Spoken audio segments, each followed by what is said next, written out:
qui était prévu au plus tard le 28 mars prochain. Et aujourd'hui, il est plus que probable, je dirais même, il est devenu même si ce n'est pas encore officiel, mais pratiquement le report est là, s'impose du fait que l'audit et l'évaluation, le processus d'audit et l'évaluation pratiquement vient d'être lancé avec cette campagne de recrutement du cabinet qui a été lancée en début de ce mois de novembre.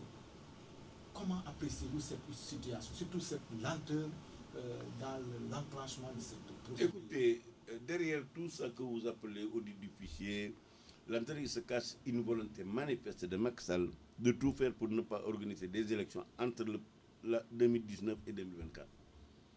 S'il ne tient qu'à lui, si on le laisse véritablement le chemin libre, il ne va pas organiser les locales, il ne va pas organiser les législatives.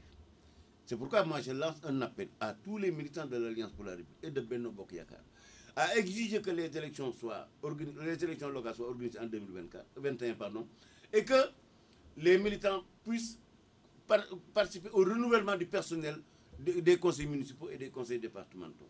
Deuxièmement, le mandat des députés expire en 2022, ça doit être renouvelé. Vous savez que le mandat, ça n'appartient pas au président de la République. Ça n'appartient pas à la classe politique. Le mandat appartient au peuple sénégalais.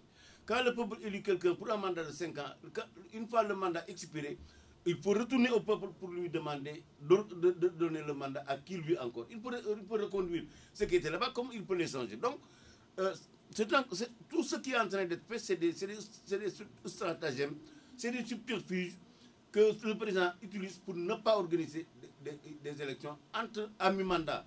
Et cela est dû probablement à ce qui s'est passé en 1998, lorsque le Parti socialiste a été fortement secoué et qui a annoncé sa défaite en 2000. Ce qui s'est passé aussi en 2009, avec la défaite du PDS dans les grandes villes et qui a été annonciatrice de la défaite du PDS en 2012. Macky Sall ne souhaite pas organiser des élections et les perdre. Pour ne pas les perdre, la meilleure manière pour lui, c'est de tout faire pour que les législatives et les locales ne se tiennent pas avant 2024. Et cela, de mon point de vue, ce serait inacceptable.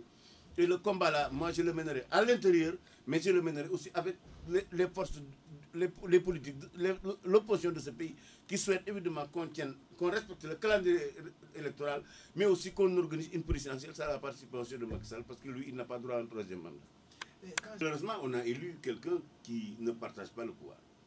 Macky Sall est un jacobin pur et dur. Lui, il se considère qu'il est l'alpha et l'oméga de la République du Sénégal.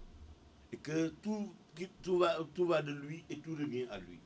Et c'est véritablement dommage pour quelqu'un qui est né après l'indépendance, qui est jeune, mais malheureusement, sa manière de gouverner, Macky Sall est moins jeune que le président Léopold Sédar Senghor.